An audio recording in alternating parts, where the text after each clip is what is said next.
जय हिंद साथियों, आप सभी का स्वागत है आपके अपने परिवार मैथ्स गुरु मनीष में। दोस्तों, मैं हूं इनके एक्सपर्ट और आज से हम लोग शुरुआत कर रहे हैं क्लास 12th का एक न्यू बैच।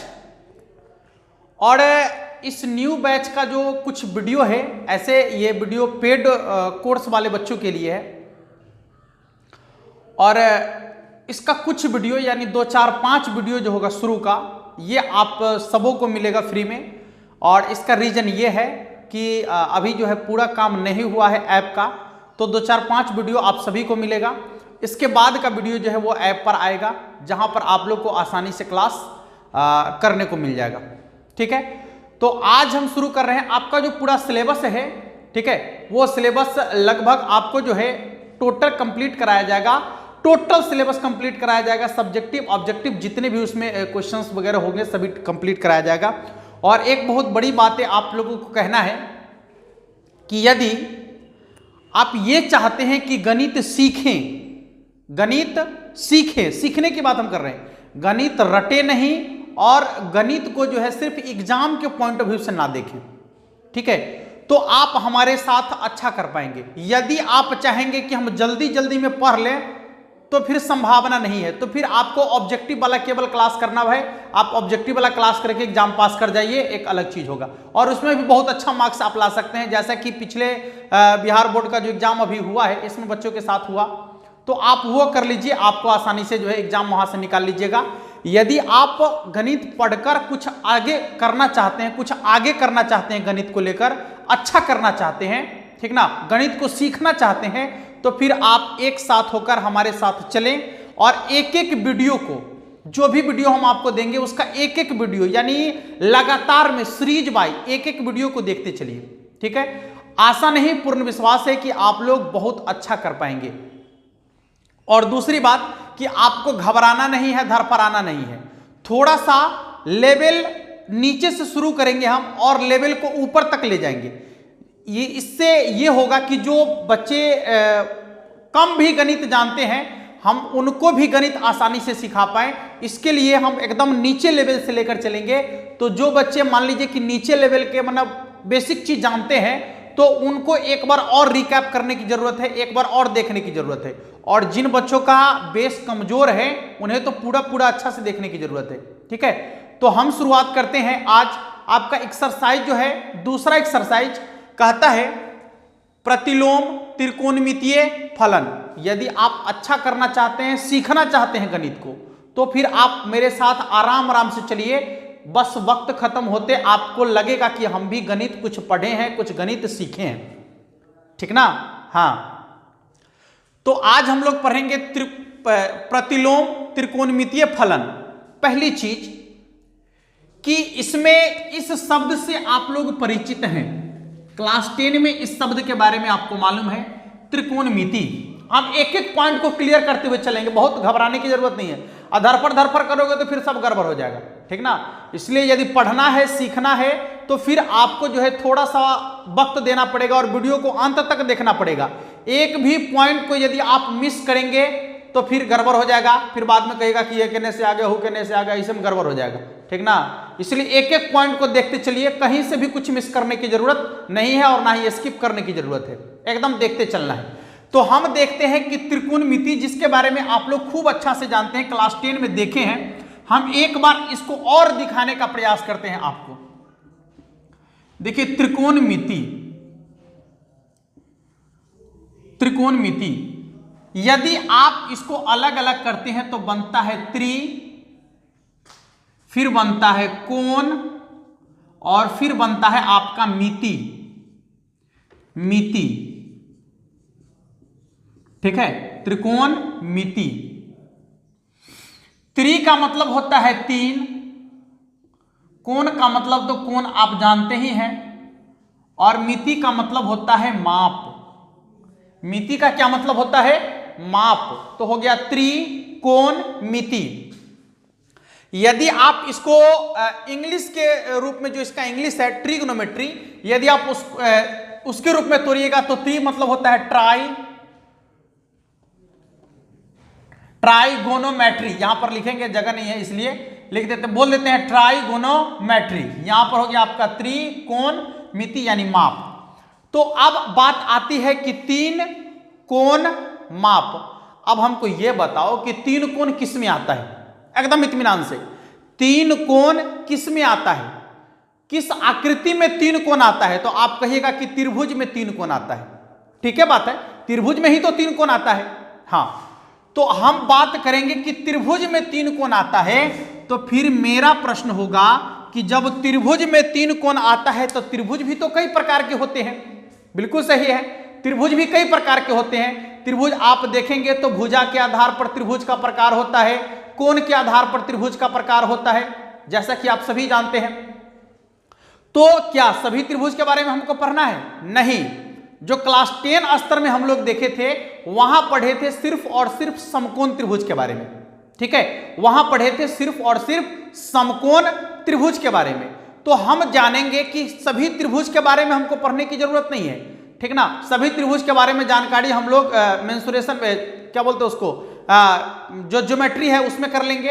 लेकिन यहां पर एक स्पेशल त्रिभुज के बारे में आपको पढ़ना है, और वो स्पेशल त्रिभुज कौन सा है? तो वो त्रिभुज आपका है समकोण त्रिभुज। ठीक है, वो कौन सा त्रिभुज है आपका? समकोण त्रिभुज, राइट एंगल ट्रायंगल। समकोण त्रिभुज यानी राइट एंगल ट्रायंगल। ठीक है, राइट एंगल ट्रायंगल। अब समझिए, समकोण त्रिभुज तो आ गया। समकोण त्रिभुज का डेफिनेशन भी आपको मालूम होगा कि वैसा त्रिभुज जिसका एक कोण समकोण हो और शेष दो कोण न्यूनकोण हो, समकोण त्रिभुज कहलाता है।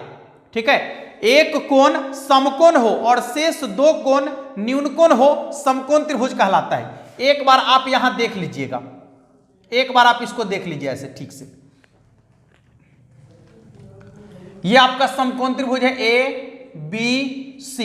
एकदम घबराना नहीं है, एकदम घबराना नहीं है, एकदम आराम से चलिए, आराम से मेरे साथ चलिए, देखिए बहुत अच्छा कर पाइएगा आप। ठीक है, तो यहां हो गया ABC।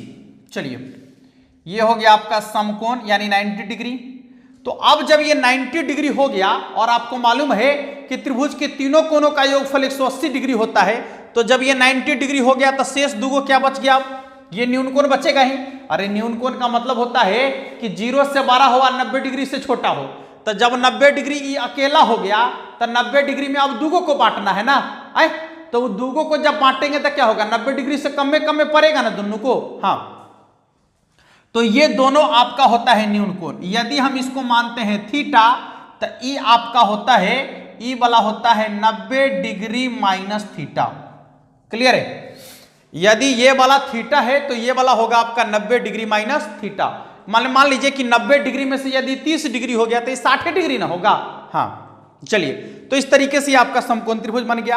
अब समकोण त्रिभुज में जो होता है, एकदम गौर से समझने का प्रयास कीजिएगा। बहुत बेसिक चीज हम आपको बताने का प्रयास कर रहे हैं, बहुत बेसिक चीज। आगे की चीज तो आप खूब अच्छा से एकदम क्लियर हो जाएगा सब कुछ।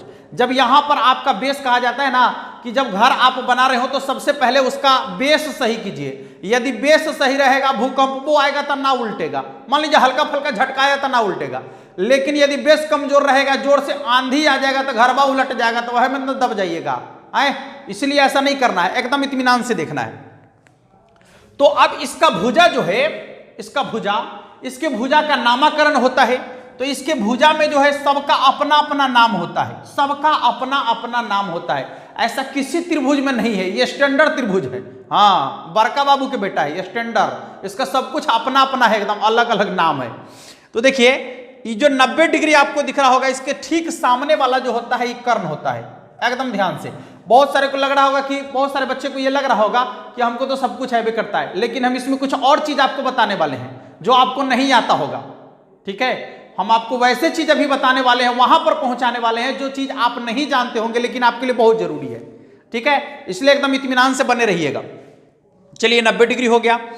अब ध्यान दीजिएगा कि इसमें से ई वाला कभी लंब हो जाता है, ई वाला आधार। यदि ई वाला लंब हो जाता है, ई वाला आधार हो जाता है। ठीक है। यदि इसको लंब कहते हैं तो ई आधार होता है, और इसको आधार कहते हैं तो ई लंब होता है। अरे भाई ई कैसे हो गया? कभी सोचे हैं कि लंब आधार क्यों बदल रहा है? कभी नहीं सोचे हैं। ठीक है, समझने का प्रयास कीजिएगा। त्रिकोणमिति जो आपका ये त्रिकोणमिति है, इसका डिफिनीशन है कि त्रिकोणमिति गणित की वह शाखा है जिसके अंतर्गत भुजाओं और कोणों के बीच संबंध स्थापित किया जाता है, त्रिकोणमिति कहलाता है। Trigonometry is the branch of mathematics in which study about relation between angle and side. ठीक है, ये माने किसी त्रिभुज के, सॉरी किसी नहीं, समकोण त्रिभुज के, समकोण त्रिभुज, राइट एंगल ट्रायंगल के भुजा और कोण के बीच जो रिलेशन होता है, उस रिलेशन को यानी उस संबंध को दिखाने के लिए त्रिकोणमिति का प्रयोग किया जाता है। ठीक है, अब इसी रिलेशन के कारण जो है ये आपका कभी लंब हो जाता है तो कभी अनुपात आधार हो जाता है। ठीक है, जो भुजा और कोण के बीच संबंध होता है, इसी संबंध के कारण कभी ई लंब हो जाता है तो कभी ई आधार हो जाता है, और जब ई आधार होता है तो ई लंब होता है, ई लंब होता है तो ई आधार होता है। कहने का मतलब कि लंब और आधार जो है बारी बारी से कभी कभी चेंज होते रहता है। इसके पीछे यही रीजन है कि भुजा और कोण के बीच संबंध होता है, और कौन सा संबंध होता है अभी हम आपको दिखाने वाले हैं। ठीक है, चलिए तो सबसे पहले हम देखते हैं इसके भुजाओं का संबंध। तो भुजा ही हो गया लंब, सॉरी कर्ण। मान लीजिए कि ई लंब है और ई आधार है, मान लीजिए तो इसमें कै गो आपका भुजा हुआ? 3 गो। तो 3 गो भुजा हुआ तो उसका यदि अनुपात देखा जाए, भुजा का अनुपात, यदि भुजा का अनुपात देखा जाए तो हम इसका अनुपात जो बनाते हैं, एकदम ध्यान से देखिएगा, लंब बट्टा में कर्ण, आधार बट्टा में कर्ण, लंब बट्टा में आधार, लंब बट्टा में आधार। 3 गो ये हो गया, 3 गो एकर उल्टा, आधार बट्टा में लंब, और कर्ण बट्टा में आधार, और इसके बाद कर्ण बट्टा में लंब। ठीक है, ये 6 अनुपात बना। जब इसके भुजा का अनुपात आप देखिएगा, लंब कर्ण आधार का अनुपात देखिएगा, तो कुल मिलाकर कितना अनुपात बनेगा? 6 गो अनुपात बनेगा। अब इस 6 अनुपात का जो है, ये 6 अनुपात जब बना तो 6 अनुपात का 6 गो नाम रखा गया। बात तो समझ में आ रहा है? ये जो 6 अनुपात बना, इस 6 अनुपात का 6 गो नाम रखा गया, और उस 6 नाम को क्या क्या कहा गया? देखिए, जो लंब और कर्ण का अनुपात है उसको साइन कहा गया। क्या कहा गया? साइन। और आधार कर्ण के अनुपात को कॉस, अभी थीटा नहीं, कॉस। अब इसके बाद लंब और आधार के अनुपात को टैन। फिर यहां देखिएगा, आधार और लंब के अनुपात को कॉट, और कर्ण और आधार के अनुपात को सेक, कर्ण और लंब के अनुपात को कॉसेक कहा गया।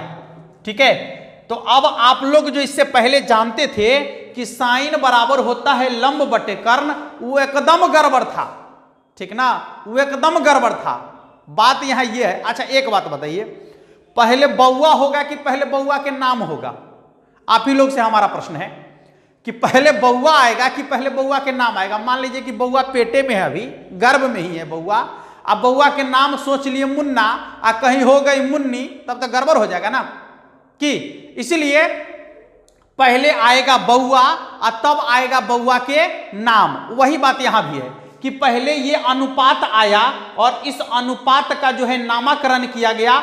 जैसे 6 अनुपात बना तो 6 अनुपात का 6 गो नाम हुआ। यदि आप में हिम्मत है, आप में दम है, तो एक अनुपात औरों अभी आप बनाइए, हम उसका नामकरण कर देंगे अभी ना। लेकिन ऐसा संभव ही नहीं है, 6 गो अनुपाते होगा, तो 6 गो अनुपात के 6 गो नाम रखा गया, sine cos tan cot sec और कॉसेक। ठीक है, तो ये जो है sine cos tan cot sec cosec क्या है? तो ये जो है समकोण त्रिभुज के भुजाओं का अनुपात है, इसलिए इसको कहते हैं त्रिकोणमितीय अनुपात। समझ में आ रहा है? ये देखिए, एकदम घुमा घुमा के चलेंगे और जगह पर पहुंचाएंगे आपको। ठीक ना, गणित को यदि अच्छा करना है, यदि आप मास्टर बनना चाहते हैं ना गणित का, तो एकदम लगातार लगे रहिए, एक एक वीडियो को देखते चलिए। ठीक है, आप एकदम पढ़ा सकते हैं, इतनी आपके अंदर क्षमता आ जाएगी, इतनी आपके अंदर होशियारी आ जाएगी। ठीक है, तो ये हो गया साइन, कॉस, टेन, कॉट, सेक, कोसेक, 6 गो अनुपात, तो 6 गो नाम लीजिए, 6 गो नाम रख दिया गया। अब जब आपको ये बात बताए कि इसके भुजा और कोण के बीच रिलेशन होता है, तो वो कैसे होता है देखिए। अब बात आएगा कि यहां तो 90 डिग्री है, ये तो फिक्स है 90 डिग्री है, तो ये दोनों न्यून कोण में से किसी एक कोण को यहां रखेगा, किसी एक कोण को, जैसे मान लीजिए कि यहां थीटा रखे, तो जैसे ही थीटा यहां रखेंगे तो आपका सब क्लियर हो जाएगा। समझिएगा, 90 डिग्री के सामने वाला कर्ण, इसको कोई नहीं काट सकता है, एकदम फिक्स है कि 90 डिग्री के सामने वाला क्या होगा, कर्ण। लेकिन जैसे ही हम यहां क्लियर करेंगे न्यून कोण कि किस न्यून कोण के बारे में बात करना है, सी के बारे में बात करना है कि ए के बारे में बात करना है, वैसे ही इसका लंब और आधार दोनों क्लियर हो जाता है ना। जिस न्यून कोण के बारे में बात करेंगे उसके ठीक सामने वाला लंब और जो बच गया सो आधार, तो हुआ ना। ये कोण का रिलेशन भुजा के साथ हुआ तभी ना, कोण का मान जैसे ही पता चला कि उसका रिलेशन पता चल गया। जैसे अभी आपको मालूम नहीं है कि आप मतलब शादीशुदा नहीं है, तो मालूम नहीं है कि कौन आपकी पत्नी होगी और कौन आपके ससुर होंगे और कौन आपकी सास होगी, लेकिन जैसे ही आपका एक नाम जो है किसी लड़की के साथ जुड़ता है शादी विवाह में, तो बहुत सारा रिश्ता आपको पता चल जाता है ना, कि फलाना ये जो है, ये जो दिस डैट जो नाम होगा, ये मेरे ससुर हुए, ये मेरी सास हुई, ये मेरे साला हुए, दिस डैट, उनके रिश्तेदार का भी रिश्ता आपके साथ खुल जाता है। सेम कॉन्सेप्ट यही है कि एक चीज आपके सामने जैसे ही आया कि थीटा इसको मानना है, यानी इस न्यून कोण की चर्चा करना है, तो वैसे ही आपको पता चल गया कि इसके सामने वाला जो होगा ये लंब होगा, ये आधार होगा और ये क्या होगा, कर्ण होगा। तो यही है रिलेशन भुजा और कोण के बीच। जैसे कोण पता चला तो भुजा क्लियर हो गया नहीं, और यदि भुजा पता चल जाएगा तो कोण क्लियर हो जाएगा। जैसे हम कहेंगे कि नहीं ये लंब है, तो आपके दिमाग में आएगा क्यों, जब ये लंब है तो इसके ठीक सामने वाला जो होगा वह कोण थीटा होगा, न्यून कोण होगा, इसकी बात किया जाएगा। माने इसके साथ शादी विवाह की बात हो रही है ना, यदि शादी विवाह की बात हो रही है तब ना इसके सामने वाला ही आपका जो है रिश्ता क्लियर हो रहा है इसका। ठीक है, वही चीज यहां पर है। तो जो न्यून कोण की चर्चा होगी उसके ठीक सामने वाला लंब और जो बच गया आधार, और 90 डिग्री के सामने वाला तो कर्ण ही होगा। क्लियर है, चलिए। तो इस तरीके से जब यहां पर हम न्यून कोण जोड़ेंगे तो स्पष्ट हो जाएगा कि यह जो है, इससे पहले तो सिर्फ ये नामकरण था, अब इसके बाद जैसे ही वहां पर न्यून कोण जोड़ेंगे, जैसे ही वहां थीटा जोड़ेंगे, वैसे ही क्लियर हो जाएगा कि कौन लंब है, कौन आधार है और कौन कर्ण है। इससे पहले तो लंब आधार सिर्फ लिखा हुआ था। आकृति में जब आपको जाना होगा तो वहां पर आपको थीटा की पहचान करनी होगी कि किस थीटा के बारे में आपसे कहा जा रहा है। तो हमेशा 90 डिग्री के सामने वाला कर्ण होगा, जिस न्यून कोण के बारे में पूछा जाएगा आपसे उसके ठीक सामने वाला लंब होगा, और जो बच गया सो क्या होगा, आधार होगा। चलिए, तो इस तरीके से आप अब सब में थीटा लगा सकते हैं। तो अभी ये आपका क्या है, त्रिकोणमितीय अनुपात है। अभी ये क्या है, त्रिकोणमितीय अनुपात है। ठीक है, अभी ये त्रिकोणमितीय अनुपात है। तो जल्दी से सबसे पहले आप वीडियो को रोक कर एक बार जो है पहले देखते चलिए। ठीक है, अभी रोकने की जरूरत नहीं, एक बार देखते चलिए, और लास्ट में जो है आप लोग एक बार दोबारा से इसको नोट कर लीजिएगा अपने कॉपी में। जल्दी से इसको आप पहले पूरा अच्छा से समझ लीजिए। यदि कहीं पर कोई प्रॉब्लम हो रहा हो, हमें नहीं लगता कि कोई प्रॉब्लम होगा, क्योंकि सब बात तो एकदम अलग अलग करके बताए हैं आपको ना। हाँ, तो अब हम चलते हैं इसके अगले स्टेप की ओर। आपको रिलेशन समझ में आ गया होगा भुजा और कोण के बीच। अब देखिए, हर रोज आपको जो है पहले जैसे आज पढ़ा दिए तो जितना पढ़ाए इससे संबंधित कल पहले क्वेश्चन पूछेंगे, फिर क्लास की शुरुआत करेंगे। समझ में आ रहा है बात? ऐसा ना कि आज पढ़ा दिया कल है बस फिर मतलब दूसरा चीज शुरू कर दिया, पता चला कि पीछे वाला आप गोल कर दिया। नहीं, जितना आज पढ़ाएंगे इससे पहले कल है पहले क्वेश्चन पूछेंगे और फिर पढ़ाएंगे, फिर जो पढ़ाएंगे उसका अगले दिन क्वेश्चन भी आपसे पूछेंगे। याद रखिएगा इस बात को। इसलिए एक एक पॉइंट को देखते हुए चलिएगा और एक एक पॉइंट को क्लियर करते हुए चलिएगा आसानी से। ठीक है, चलिए अब चलते हैं इसके अगले पॉइंट की ओर। चलिए, अभी जो आप 6 त्रिकोणमितीय अनुपात देखे, sign, cos, tan, cot, sec, cosec, ये सब जो है ये सब शॉर्ट नेम है। ठीक ना, इसका डिटेल यानी पूरा नाम भी होता है और इसका हिंदी नाम भी होता है। ठीक है, ये सब चीजें आपको जानने की जरूरत है। यदि आप गणित पढ़ ही रहे हैं तो क्यों ना अच्छा से पढ़े। ऊपरे ऊपरे पढ़ने से क्या मतलब है, ऊपरे ऊपरे तो जब एग्जाम का टाइम आएगा तब देखिएगा ना कि कैसे क्लास चलता है। लेकिन अभी मेरे पास वक्त है तो एक एक पॉइंट को हम क्लियर करते हुए चलेंगे, हर एक पॉइंट को क्लियर करेंगे जहां से कि आपको कोई डाउट नहीं होना चाहिए, और यदि कोई आपसे पूछे किसी प्रकार का सवाल तो उसका आप एकदम यथोचित उत्तर दे सके। ठीक है, चलिए देखते हैं। देखिए, तो इसका हम पूरा डिटेल पहले बताते हैं आपको। यहां देखिए, यहां शॉर्ट नेम होगा इसका, ठीक है। इसके बाद इसका फुल नेम होगा यहां पर, और इसके बाद इसका हिंदी नेम होगा यहां पर।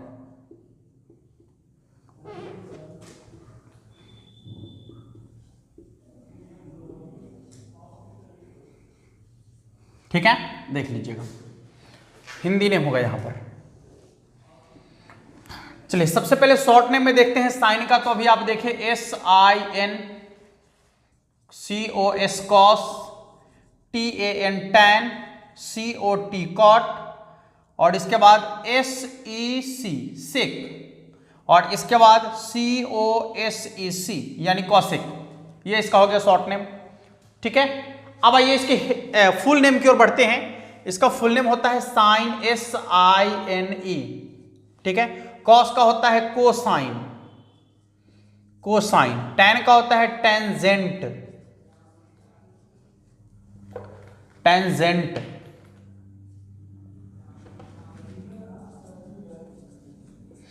कॉट का होता है कॉटेंजेंट।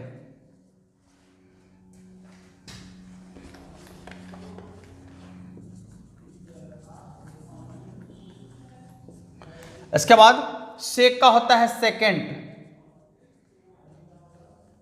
और कॉसेक का होता है कॉसेकेंट। ठीक है, अब यदि इसका हिंदी नेम आप देखते हैं, ठीक है, तो साइन का होता है जया, जया। कॉस का होता है कोजया, कोजया या कोटि जया, या कोटि जया। यदि आप टैन का देखेंगे तो होता है इसका अस्पर्शिया, अस्पर्शिया। यदि आप कॉट का देखेंगे तो इसका होता है को अस्पर्शिया, को अस्पर्शिया या कोटि अस्पर्शिया, कोटि अस्पर्शिया, कोटि अस्पर्शिया, या इसको व्युत्क्रमणीय अस्पर्शिया भी कह सकते हैं,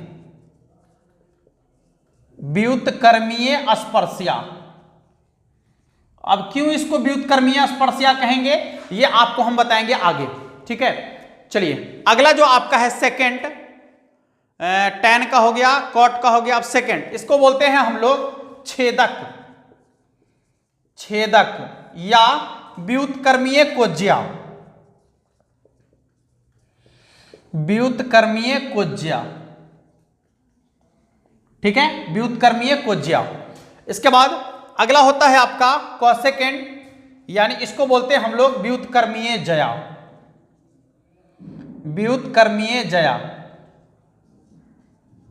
ठीक है, व्युत्क्रमीय जया। तो इस तरीके से ये इसका हिंदी नामाकरण है। ये आपका इसका शॉर्ट नेम है। एक बार ठीक से देख लीजिएगा, कल हम आपसे सवाल इसके पूछेंगे, इसलिए एकदम एक एक करके एकदम नोट्स बनाइए, मोटी कॉपी खरीदिए और उसका एक एक चीज आप डिटेल से लिखिए। जितनी चीजें हम आपको बता रहे हैं अगले दिन आपसे पूछेंगे ही पूछेंगे, इस बात की जानकारी आप लोग रखिएगा। ठीक है, और जवाब देना ही देना होगा आपको, समझ लीजिए। तो फिर यहां पर आपका है पहले शॉर्ट नेम साइन, इसके बाद कॉस, टैन, कॉट, सेक दिख रहा होगा आपको। इसके बाद फुल नेम है इसका साइन है, SINE, फिर कोसाइन, टेंजेंट, कॉटेंजेंट, सेकेंड और कॉसेकेंट। इसके बाद इसका हिंदी नेम यदि देखा जाए तो साइन का होता है जया, कॉस का होता है कोज्या या फिर कोटि जया लिख सकते हैं उसको, टैन का होता है अस्पर्शिया, ठीक है, और कॉट का होता है आपका को अस्पर्शिया या इसको कोटि अस्पर्शिया या फिर व्युत्क्रमीय अस्पर्शिया भी कह सकते हैं। अगला देखिएगा सेकंड का होता है छेदक या फिर इसको कह सकते हैं आप व्युत्क्रमीय जया, और इसका कॉसेकेंट का होता है आपका व्युत्क्रमीय कोज्या कह सकते हैं आप सेकंड को, और यदि कॉसेकेंट को देखा जाए तो इसको व्युत्क्रमीय जया कहेंगे। ठीक है, हाँ। अब आप यहां समझिएगा कि इसको व्युत्क्रमीय स्पर्शया, व्युत्क्रमीय कोज्या और व्युत्क्रमीय जया क्यों कहेंगे? क्योंकि आप जो देखे थे अनुपात, ठीक है, इसमें जो अनुपात आप देखे हैं, साइन का जो अनुपात था लंब बट्टा में कर्ण, ठीक है, तो कौशिक का क्या था? कर्ण बट्टा में लंब। क्लियर है? तो ये इसका व्युत्क्रम है यानी उल्टा है, नहीं, ये लंब बट्टा कर्ण है या ये कर्ण बट्टा लंब है, तो दोनों उल्टा है।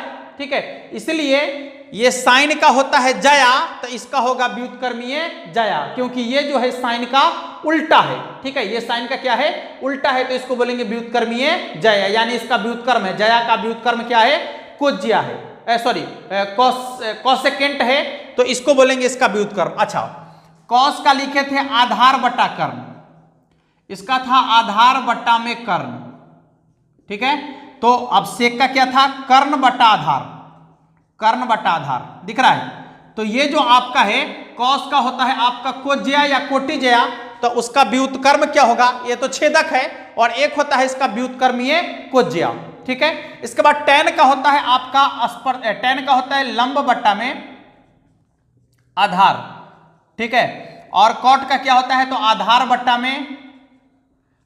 बट्टा में लंब। ठीक है, तो देख लीजिए इसका ये उल्टा है, इसलिए यहां पर जो है स्पर्शया, और स्पर्शया का जो व्युत्क्रम है यानी उल्टा है। व्युत्क्रम कहने का क्या मतलब? उल्टा, तो उसका उल्टा क्या है? कौशिक, और कौशिक को लिख सकते हैं हम क्या? व्युत्क्रमीय स्पर्शया, यानी उसको कह सकते हैं या तो आपको स्पर्शया कहिए, कोटि स्पर्शया कहिए, या फिर उसको व्युत्क्रमीय स्पर्शया भी कह सकते हैं। ठीक है, तो इन चीजों को भी आप आराम से नोट कर लीजिएगा। अब चलते हैं इससे आगे, जो आपको अब इसका कुछ फॉर्मूला देखना है हमें। ठीक है, चलिए इससे आगे चलते हैं। देखिए, हम लोग देखे त्रिकोणमिति का जो बेसिक कॉन्सेप्ट है, इसको देख लिए कि त्रिकोणमिति आखिर है क्या। अब हम लोग शुरू करते हैं, और इसमें हाँ, यदि आपने क्लास 10th का फार्मूला, यदि आपको कहीं से कुछ मिस हो गया है तो एक बार क्लास 10 का फार्मूला देख लीजिएगा। यदि क्लास 11th का कोई फार्मूला आपसे मिस हो गया है तो एक बार उसको भी देख लीजिएगा। ऐसे सारे फार्मूला को एक बार हम आपको इसके अगले वाले वीडियो में दिखाने का प्रयास करेंगे, लेकिन पहले आप अपने से एक बार देख लीजिएगा। ठीक है, इसका अगला जो वीडियो आएगा उसमें हम आपको क्लास 10 का टोटल फार्मूला और क्लास 11th का टोटल फार्मूला आपको दिखाने वाले हैं, जो त्रिकोणमिति का फार्मूला है। ठीक है, यदि आप इन फार्मूलों को नहीं देख पाते हैं ठीक तरीके से, या आपका ये फार्मूला कंप्लीट नहीं है, तो फिर आपको थोड़ा सा प्रॉब्लम हो सकता है, और ये प्रॉब्लम नहीं होने देंगे, क्योंकि आपके लिए फार्मूला लेकर हम आने वाले हैं अगले वीडियो में। अभी हम देखते हैं कि जैसे त्रिकोणमिति में आपको जो है एक मान सारणी भी पढ़ना है। अब मान सारणी क्यों पढ़ना है अभी हम आपको बताएंगे थोड़ा सा, जब हम चलेंगे कहां? प्रतिलोम में। ठीक है, प्रतिलोम में चलेंगे तो फिर आपको मान सारणी के बारे में जानकारी देंगे कि क्यों पढ़ना है, और फिर हम लोग फलन को भी देखेंगे। अभी केवल त्रिकोणमिति को देख रहे हैं। ठीक है, इसके बाद प्रतिलोम को देखेंगे, इसके बाद फलन को देखेंगे। जैसे ही ये तीनों टॉपिक कंप्लीट होगा, आपका इनवर्स ट्रिग्नोमेट्री कंप्लीट हो जाएगा। ठीक है, हाँ, पूरे के पूरे तीनों टॉपिक को कंप्लीट करते करते आपका पूरा इनवर्स ट्रिग्नोमेट्री खत्म हो जाएगा। आप आसानी से सवाल को सॉल्व कर सकते हैं, यानी इसका बेसिक चीज टोटल जान जाइएगा। सवाल तो आप आसानी से बना लीजिएगा, जो हम आपको बताएंगे। जो सवाल बनाना सीखना यदि है तो वो तो मेरे लिए बहुत आसान चीज है, लेकिन इसकी बेसिक जानकारी देना आपके लिए बहुत जरूरी है, ताकि आप यहां से जो है कुछ सीखें, और कुछ सीख कर आपको लगे कि हमने गणित को सीखा है। चलिए, तो हम पढ़ लेते हैं अब मान सारणी। एक बार ध्यान से आप देखिएगा, मान सारणी, इसका मान सारणी जो हम लोग देखेंगे वो देखेंगे सिर्फ 0 डिग्री से लेकर सॉरी, मान सारणी ऐसे हम बता दिए हैं। रुक जाइए, हम आपको 2 वीडियो का लिंक दे दें डिस्क्रिप्शन में, पहले ठीक से समझ लीजिएगा। आज इतना बेसिक चीज दे दिया आपको, ये आपके लिए काफी है। आज हम आपको क्या कर रहे हैं कि 2 वीडियो का लिंक डिस्क्रिप्शन में दे देते हैं, उन दोनों वीडियो को आप जरूर देख लीजिएगा। ठीक है, इससे आपका क्या होगा, ध्यान से सुनिएगा, इससे आपका क्या होगा कि क्लास 11th में यदि आपने नहीं पढ़ा है तो वो आपका कंप्लीट हो जाएगा एक वीडियो में, और एक वीडियो में आपका जो है मान सारणी कंप्लीट हो जाएगा। 0 डिग्री से लेकर आप कितनों डिग्री का मान सारणी बनाना चाहते हैं, आसानी से आप बना सकते हैं अपने से। किसी भी त्रिकोणमितीय अनुपात का मान निकालना चाहते हैं वो भी आप बना सकते हैं आसानी से। तो इसके लिए आपको क्या करना होगा, नीचे जो लिंक दिया गया है डिस्क्रिप्शन में, उस लिंक पर क्लिक करके आप वीडियो को देख लीजिए, आपको टोटल चीज पता चल जाएगा। ठीक है, आज के लिए इतना ही, फिर मिलेंगे अगले वीडियो में, तब तक के लिए जय हिंद।